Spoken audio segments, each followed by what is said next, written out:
আন্তর্জাতিক কূটনীতির মঞ্চে জি7 সম্মেলন একটি বড় ঘটনা। চলতি বছরের এই সম্মেলন হচ্ছে কানাডার মাটিতে, অথচ সেই সভায় অংশ নিচ্ছেন না ভারতীয় প্রধানমন্ত্রী নরেন্দ্র মোদী।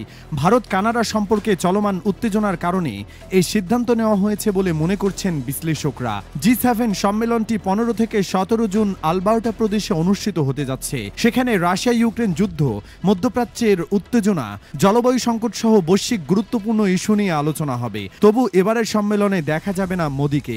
2018 সালের পর এই প্রথম তিনি জি7 সম্মেলন থেকে দূরে থাকছেন। বিষয়টি আরো নাটকীয় হয়ে উঠেছে কারণ ভারতের কূটনৈতিক সূত্রগুলো বলছে এখনো পর্যন্ত কানাডা ভারতীয় প্রধানমন্ত্রীকে কোনো আনুষ্ঠানিক আমন্ত্রণই পাঠায়নি। তবে আমন্ত্রণ এলেও মোদী তাতে সাড়া দিতেন না বলেই ধারণা করা হচ্ছে। কারণ নয়াদিল্লি মনে করে এখনকার মতো পারস্পরিক আস্থা ও সংবেদনশীলতার অভাবে এমন উচ্চ পর্যায়ের সফরের পথ তৈরি হয়নি। উল্লেখযোগ্য যে ভারত কানাডা সম্পর্ক তলানিতে ঠেকে 2023 সালে। তখন কানাডার তৎকালীন প্রধানমন্ত্রী জাস্টিন ট্রুডো প্রকাশ্যে অভিযোগ করেন যে খালিস্তানপন্থী নেতা হরদীপ সিং নিজ্জরের হত্যাকাণ্ডে ভারতের জড়িত থাকার যথেষ্ট প্রমাণ রয়েছে। এর জেরে শুরু হয় কূটনৈতিক বিরোধ। দুই দেশেই হাই কমিশনার ও কয়েকজন কূটনীতিককে প্রত্যাহার করে নেয়। এবছরের এপ্রিলে কানাডার রাজনীতিতে পরিবর্তনের পর কিছুটা আশার আলো দেখা গেল। ভারতের মূল্যায়ন বলছে নতুন নেতৃত্ব এখনো খালিস্তানপন্থী কার্যক্রমের বিষয়ে কঠোর বা স্পষ্ট অবস্থান নেয়নি। নিরাপত্তাজনিত আশঙ্কাও অন্যতম কারণ হিসেবে সামনে এসেছে মোদীর সফর বাতিলের পেছনে।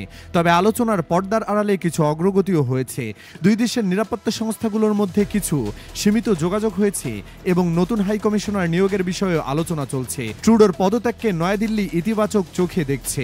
ভারতের পররাষ্ট্র মন্ত্রণালয়ের মুখপাত্র রণধীর জয়সওয়াল স্পষ্ট করে বলেন, আমরা আশা করি কানাডার সঙ্গে সম্পর্ক নতুন করে গড়ে তুলতে পারব, পারস্পরিক আস্থা ও সংবেদনশীলতার ভিত্তিতে। গত বছর হিরোশিমা, ইতালি ও জার্মানি জি7 সম্মেলনে অংশ নিয়েছিলেন মোদী। কিন্তু এবারের আয়োজক দেশ কানাডার সঙ্গে সম্পর্ক এতটাই শীতল যে সেখানে মোদীর উপস্থিতি অচিন্তনীয় হয়ে উঠেছে। জি7 বর্তমান সভাপতি কানাডা। সদস্য দেশগুলোর মধ্যে রয়েছে যুক্তরাজ্য, ফ্রান্স, জার্মানি, ইতালি, জাপান এবং আয়োজক কানাডা। আর এই সম্মেলনের আয়োজন ঘিরে বিশ্বব্যাপী কূটনৈতিক উত্তেজনা এখন নতুন মোড় নিয়েছে। ভারতের নীরব অনুপস্থিতি যেন হয়ে উঠেছে এক নীরব বার্তা।